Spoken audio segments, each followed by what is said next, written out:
دايما بحب اشوف الفيديوهات بتاعت مازن علشان خاطر اشوف الدخله اللي هو هيدخل بيها الفيديو او هيبدا الفيديو ازاي.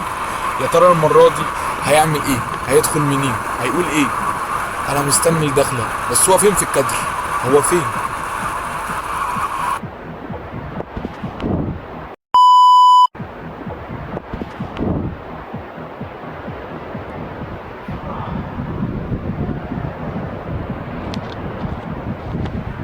السلام عليكم ورحمه الله وبركاته. عاملين ايه؟ انا برضو قلت انا حتى في الصيف مش هنساكم. بصراحه يعني حتى رغم ان انا في الاجازه وكده، بس انا حبيت ان انا اقول لكم كذا حاجه. من ضمن الحاجات دي اول حاجه حابب ان انا اقولها لكم هي انه لسه سنه اولى لسه ما خلصتش. بمعنى ايه؟ بمعنى ان انتم لسه عندكم 3 سنين كمان، هم دول ال3 سنين اللي يحددوا فعلا بجد اذا كنت شاطر او انت فعلا ليك في المجال بتاع الكليه ولا لا. بمعنى ايه؟ بمعنى انك انت اول سنه ليك دي هي كانت تجربه، هي كانت فيها ميكس ما بين مواد ادبيه، مواد علميه، مواد فيها ارقام ورياضه واحصاء، اقتصاد، برمجه، ومواد فيها سياسه واداره وقانون. فمواد كانت انت اصلا ممكن تكون دخلت الكليه عشان تتخصص اقتصاد، عشان تتخصص احصاء، عشان تتخصص علوم سياسيه. فانت تدخل عشان واحد عايز يدخل علوم سياسيه يلاقي نفسه عايز يتخصص، يلاقي نفسه بياخد مواد مثلا ليها علاقه بالاحصاء والرياضه. ونفس الشيء برضه حد عايز يدخل احصاء او رياضه يلاقي نفسه بياخد مواد ادبيه، هو اصلا ما كانش ادبي مثلا.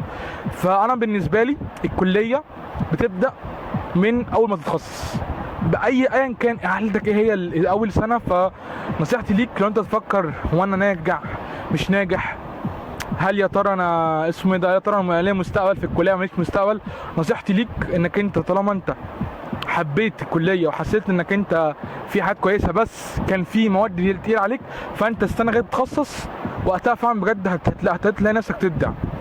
انا عانيت في الاول في البدايه في اول سنه ليا كانت بالنسبه لي كانت اصعب سنه، لان انا اصلا كنت ادبي وكنت مقفل كل مواد ادبيه، وكنت بالنسبه لي يعني اي حاجه ادبيه كانت سهله زي الميه كده بالظبط. بس فلما دخلت الكليه ولقيت بقى فيها رياضه واحصاء وبرمجه وحاجات زي كده، بالنسبه لي الموضوع كان صعب بالنسبه لي قوي بجد، لدرجه ان انا قلت وانا لعيب فيا. بس اول ما اتخصصت وقتها لقيت نفسي انا مشيت كويس جدا. فاللي انا عايز اقوله انك انت ايا كانت درجتك ايا كانت نتيجتك، فانت لسه قدامك 3 سنين. الكليه بتبدا من سنه تانية مش من سنه اولى. سنه اولى دي انت بتستكشف الدنيا زي ما قلت لك، بتبقى بتاخد مواد من كل حته، فانت في حاجات ما تختارهاش. لكن انت دلوقتي طالما انت اخترت القسم، طالما انت اخترت السياسه، اخترت اقتصاد، اخترت احصاء، خلاص يبقى انت وقتها تحاسب نفسك من اول السنه الجايه. طيب بالنسبه للتخصص، انا محتاج ان انا اتخصص.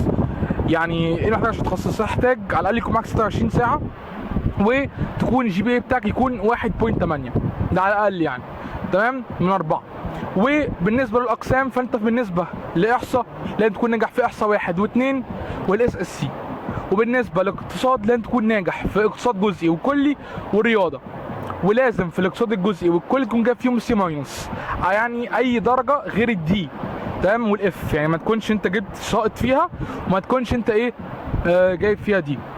وكمان المفروض انك انت ما تكونش سقطت فيها قبل كده، ما تكونش سقطت قبل كده في الاحصاء، قصدي في الاقتصاد يا ربي، ولا الجزئي ولا الكلي. لو انت لا قدر الله سقطت في الاقتصاد فانت قدامك يا احصاء يا علوم سياسيه. وبالنسبه للشوط قسم علوم سياسيه، فانك تنجح في القانون والعلوم السياسيه 1 والعلوم السياسيه 2، بس تكون معاك 26 ساعه، جي بي بتاعك 1.8. طيب هنعمل ايه لو انا لغايه دلوقتي ما حققتش التخصص؟ انا دلوقتي بقالي سنه كامله في الكليه وما حققتش التخصص. بمنتهى البساطه عايز اقول لك انه ناس كتير جدا من الكليه حصل لهم نفس الموضوع، وده مش عشان هم، انا عارف انت جاي من اوائل وثانويه عامه والجو ده، بس اسمه ايه ده، يعني انت زي ما قلت لك، انت في الاول في مواد ما كنتش عايزها، يعني ما كنتش اخترتها. انت كنت واحد مثلا ادبي، ليه تاخد حاجات رياضيه مثلا؟ فاهمني؟ واحد كنت علمي، ليه؟ فما تحاسبش نفسك خلاص. ناس كتير قوي بيتخصصوا في الترم الثاني. نفترض مثلا انك انت معاك مثلا خلصت 18 ساعه مثلا، خلاص. ولو خدت سمر كورس، او لو انت تاخد سمر كورس دلوقتي، فانت مثلا ايه هيكون معاك 24 ساعه. طب ده معناه ايه؟ معناه كده ان انت مش هينفع تتخصص برضو السنه الجايه على طول، فهتتخصص الترم التاني عادي. طب هل ده يأخرني يا مازن عن ان انا اتخرج؟ هقول لك لا. بص يا سيدي، انت عندك 42 ساعه المواد بتاعت الكليه، يعني المواد بتاع اللي هي الكليه اللي هي المواد بتاعت سنه اولى 42 ساعه. معنى كده اصلا انك انت لو خلصت اسمه ايه ده سنه اولى كلها، مش هتكون برضه خلصت ال 42 ساعات، بقى لك حوالي 6 ساعات، حوالي 8 ساعات على حسب انت. فانت كده كده الترم الجاي الاولاني بتاع سنه ثانيه هتاخد مواد من سنه اولى لسه، تاخد اس اس سي 2 او اداره عامه او نظام سياسي مصري او نظام اقتصادي مصري. هتاخد الاربع مواد دول غالبا هيكون فيهم 3 انت لسه ما خدتهمش، فده طبيعي تمام.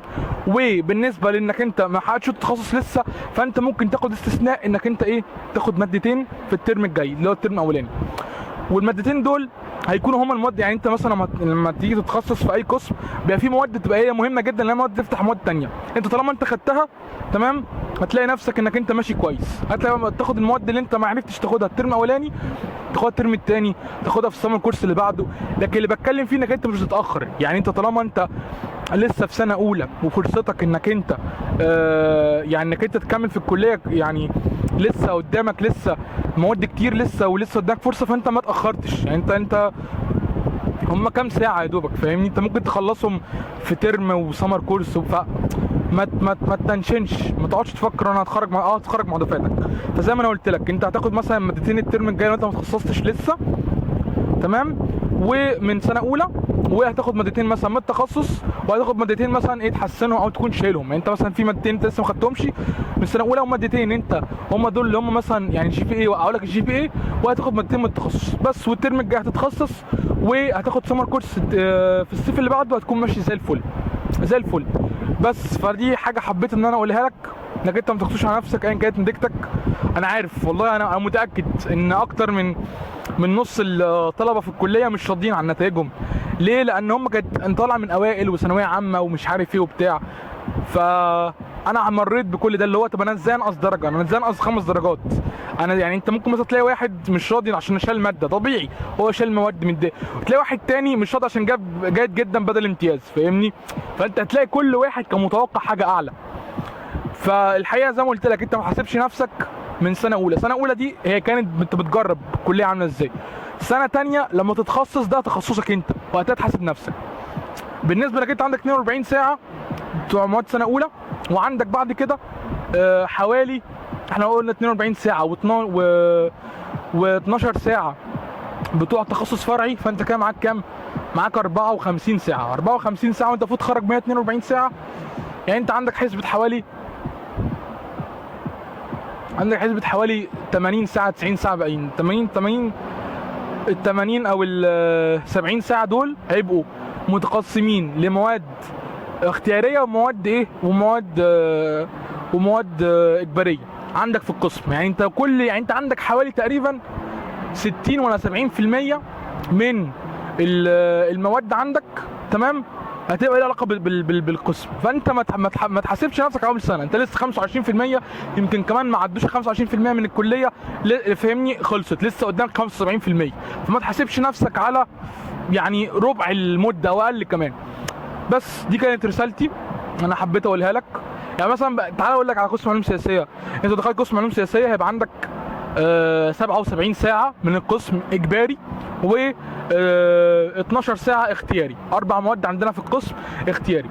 هتلاقي بالنسبه للاقتصاد هتلاقي المواد عندهم اختياري تبقى اكتر شويه، مش هيبقى 12 ساعه بس، مش هيبقى 4 مواد بس، لا هيبقى بتاع حوالي اكتر شويه 6 او 7 مواد على ما اتذكر يعني.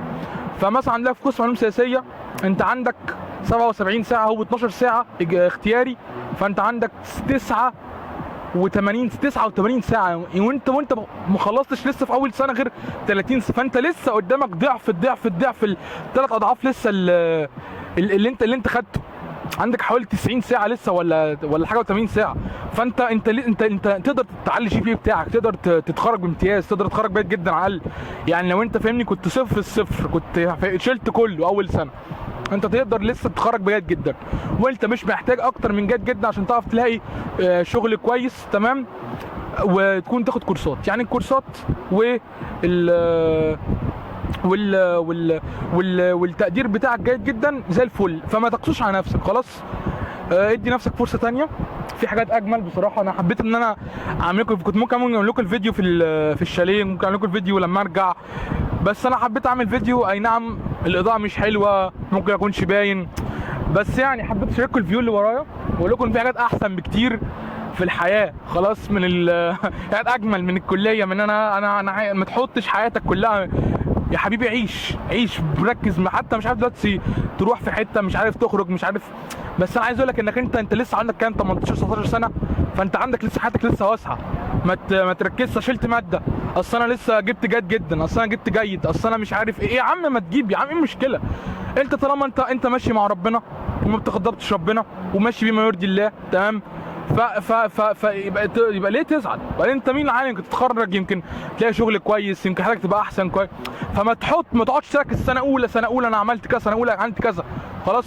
ايه يا عم عملت سنه اولى الدنيا كانت بايظه، الدنيا كانت مش مشكله، انت لسه عندك حياه. ففي حاجات اجمل بجد تركز عليها. اوعى كان في مقوله كنت لسه قاريها من فتره بتقول لك انك انت هتلاقي نفسك انك قعدت تركز حاجات تافهه كتيره لغايه لما ادركت ان الحاجات دي كانت هي اللي بتعوقك انك تعيش حياتك. فانت ما تقعدش هتقول لي الدراسه تافهه، اقول لك لا، بس انا اقول لك خلاص انت خلصت اول سنه، فاهمني؟ او مثلا خلاص الماضي انتهى، ركز بقى على التخصص. صدقني انا بالنسبه لي كمازن، انا كان المواد اللي كانت صعبه جدا بالنسبه لي كانت المواد على السنه الاولى، الرياضه واحصاء واس اس سي وكده. اول لما اتخصصت خلاص زي السكينه في الحلاوه، فوقتها انا لا اطمنت على نفسي، انا كويس فاهمني، وعرفت اعوض شويه من اللي فات، فاهم؟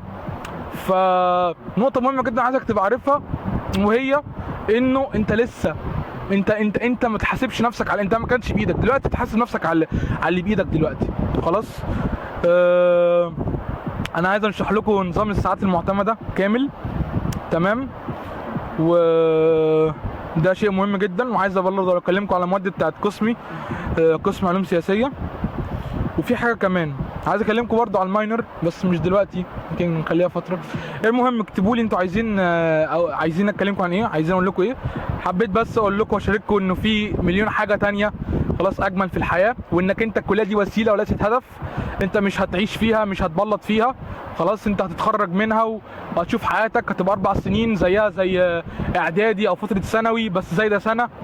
فاللي هو انت يعني انت ما حدش فهمني دخل فتره ثانوي ولا فتره اعدادي وقال لك هي دي فهمني حياتي ومش عارف ايه. لا عادي، اكيد انت في مره في ابتدائي ولا في اعدادي ولا في ثانوي نزلت شويه مستواك. هل الدنيا ضاعت؟ لا، بس دلوقتي اهو انت دلوقتي ما شاء الله في كليه كويسه والدنيا مشيت وبتاع. عايزك برضه تكمل وتعدي وتركز على اللي جاي وتركز على الكويس عشان خاطر تعرف انك انت ايه تنجح وتعمل حاجه في حياتك. انا هسيبكم انا بقى دلوقتي خلاص، واشوفكم في لقاء اخر. سلام.